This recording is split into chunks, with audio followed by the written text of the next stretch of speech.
맥북 300만 원짜리를 사면은요, 부가세 공제받고 종합소득세에서 경비 처리받고 사실상 절세 효과 생각하면 200만 원 초반대죠. 그럴 거면은 대표님 고민하고 중고 사지 마시고 그냥 새 제품 사세요, 이렇게 되는 거예요. 안녕하세요, 반갑습니다. 요 며칠 새에 갑자기 바람이 차가워졌어요. 가을이 되니까 이제 드는 생각이, 저희도 이 사무실로 이사한 지가 벌써 2년이나 됐네요. 그러게 말이에요. 그때 여기 이사 올 때가 새록새록 생각나는 계절이네요. 저희 유튜브 구독자분들이 잘 봤다고 피드백을 주시는데, 그 사업 확장하면서 이사 다닌 이야기가 인상 깊으셨나 봐요. 그게 제 경험담이라 좀 와닿으셨나 봐요. 지금 생각해보면 참으로 무모하고도 대담하고도 한편으로는 좀 아찔했던 순간인데, 며칠 전에도 저희 거래처 사장님께서 공유 오피스 쓰시는 분이신데 1인실에서 이제 사무실 확장하신다고 좋은 소식을 알려주시더라고요. 그래서 이제 좋기는 한데 한편으로는 좀 걱정되신다, 이렇게 말씀하시더라고요. 어떤 게 걱정된다고 하시던가요? 고정비가 늘어나는 셈이니까 마음이 이제 쫄리는 거죠. 더 열심히 해야 되는데, 이런 생각이고, 그 마음 너무 이해됩니다. 세무사님은 어떻게 조언을 주셨어요? 그 이제 상황이 2인실은 그냥 일반적인 사무실의 느낌이고 3인실은 센트럴 파크 뷰가 보이는 아주 뷰 좋은 그런 사무실을 고민을 하셨던 것 같아요. 근데 센파크뷰를 보는 순간 마음이 동하셔가지고 그냥 3인실로 가기로 했는데, 고정비가 커지니까 이제 마음이 혼란스럽잖아요. 그래서 저 잘한 거겠죠? 이렇게 말씀을 하시더라고요. 그래서 제가 잘하셨습니다 말씀드렸죠. 일단은 소비자가에서는 부가세가 10% 공제가 되잖아요. 사장님마다 차이는 있겠지만 세율 구간이 대략적으로 한 24% 구간만 된다고 하더라도 절세 효과가 있으니까요. 소비자가에서 30% 정도는 절세 효과 때문에 할인받아서 사시는 효과다, 이렇게 말씀을 드렸죠. 현명한 소비시라고 말씀을 드렸습니다. 상당히 독특한 셈법인데요? 사장님들의 셈법이죠. 이익이 많이 나시는 사장님들일수록 이 셈법은 더 파워풀해져요. 그런 거 보신 적 있으실 거예요.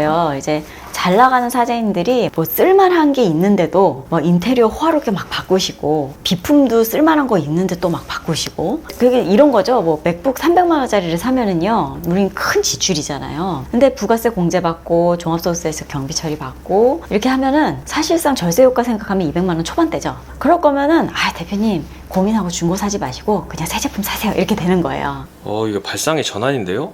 생각을 그렇게 하면 경비 쓰는데 바라보는 눈이 바뀌겠어요. 바뀌죠. 그래서 예전에 그 유행했던 더글로리 드라마 보면은 거기에서 종합소득세 내는 세계가 있다, 뭐 이런 말이 나오잖아요. 그게 맞는 얘기입니다. 종합소득세에서 사업소득자의 세금 계산법이 근로자랑은 좀 달라요. 그렇기 때문에 숫자를 바라보는데 좀 차이가 생기죠. 근데 제가 생각할 때는 셈법도 사장님들이 좀 다르기는 하지만 더 중요한 차이는 마인드 차이라고 생각을 해요. 제 경험담인데요.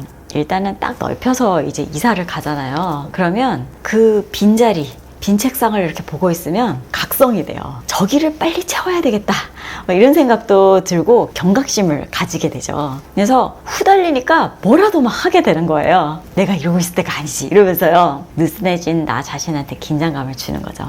지금 세무사님이 이제 그렇게 가볍게 말씀하시는 것 같은데, 이게 한두 자리면 이해가 되는데요. 10평에서 직원 3명일 때 50평으로 이사 가신 건데 너무 빈자리가 많은 거 아니에요? 그쵸. 빈자리가 무려 12자리였네요. 그 말씀 맞는데, 솔직히 저는요, 그 사무실이 제 생애 마지막 사무실일 줄 알았어요. 15명이 찬다고 생각하면 그 정도만 해도 되지, 생각만 해도 너무 기분 좋은데, 이렇게 생각을 했었거든요. 근데 임대료가 많이 나가니까 후달리는 좀 그런 상황이었어요.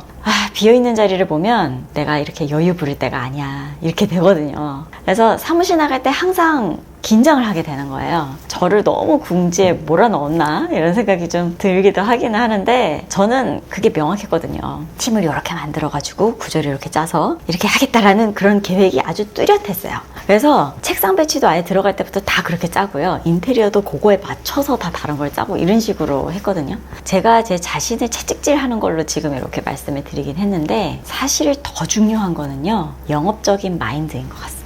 그 사무실 확장이랑 영업적인 마인드가 무슨 관계가 있어요? 관계가 없을 것 같잖아요. 저를 예로 들어서 말씀을 드리면은요, 제가 10평짜리 세무사무실 있을 때는 제가 고객분들을 다 일일이 찾아뵈면서 미팅을 했었어요. 근데 제가 해보니까 경영상의 그 부분이 굉장히 어려운 부분이 있었거든요. 외근과 내근을 함께 하는 게 너무너무 힘들고요. 그리고 관리적으로도 되게 불안해요. 그래가지고 길게 보면 장기적인 관점에서 고객분들이 저한테 찾아오시게 만들어야 되겠다라는 어떤 목표가 있었던 거죠. 그게 고객분들한테는 좀 번거로운 일이 될 수는 있겠지만은 눈으로 봐야 사실 더 믿음이 생기고 저도 시간 확보를 더 할 수가 있어서 그게 더 꼼꼼하게 봐드릴 수 있는 계기가 되겠다 생각이 들더라고요. 아, 그럼 고객분들이 오셨을 때 믿음이 가는 세무사무실을 만들어야 되겠다, 이런 목표가 생긴 거죠. 당장은 여유가 없고 조금 쪼들리더라도 장기적인 목표를 위해서 투자가 필요하겠다, 이렇게 생각을 한 것이었어요. 그래서 인테리어도 조금 더 신경을 쓰고요. 그리고 손님 응대 도와주시는 총무님도 모시고 그렇게 된 거예요, 그게. 사업을 좀 해보신 사장님들은 주소까지 신경을 쓰시더라고요. 그렇습니다. 다들 아시겠지만 자택으로도 사업자 등록을 할 수가 있어요. 근데 영업이 중요하신 분들은 그럼에도 불구하고 자택으로는 일부러 사업자 안 냅니다. 이런 분들 은근 계시죠. 저도 이제 그 50평짜리 사무실을 이사한 지 2년 만에 결국 15명 직원을 채우고 지금 있는 포스코 타워로 이사를 올 때요. 여기도 임대료가 비쌀 거 아니에요. 근데 저는 이걸 일반적으로 생각하는 고정 임대료다, 이렇게 접근하지 않았거든요.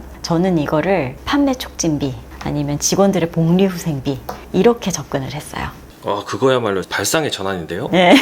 실제로 영업을 하는 제 입장에서도 조금 더 떳떳하게 사장님 사업 맡기시는데 확인하셔야죠. 눈으로 한번 와주세요, 이렇게 자신 있게 말씀드릴 수 있고, 오신 사장님도 뷰도 좋고 눈으로 확인하니 안심이 된다, 이렇게 말씀해 주시고요. 그리고 직원분들도 좁은 책상에서 이렇게 허름한 건물에서 근무하는 것보다는 책상도 넓고 좀 깔끔한 사무실에서 그렇게 근무하는 것이 좋잖아요. 네. 그래서 저는 이게 임대료가 아까울 일이 아니라고 생각이 들어요. 그리고 당장은 이번 달에 마이너스 나면 안 되는데 뭐 이렇게 걱정이 되잖아요. 안 될 수 없죠. 그렇지만 파생되는 효과를 생각하면 사업에 대한 투자와 확장은 굉장히 중요한 의미가 있다, 그렇게 생각이 듭니다. 많은 사장님들이 각자 사업을 대하는 태도가 다 다르시겠지만 금전적으로든 시간적으로든 좋은 사업적인 투자로 대박 나셨으면 좋겠습니다. 오늘은 여기까지. 감사합니다.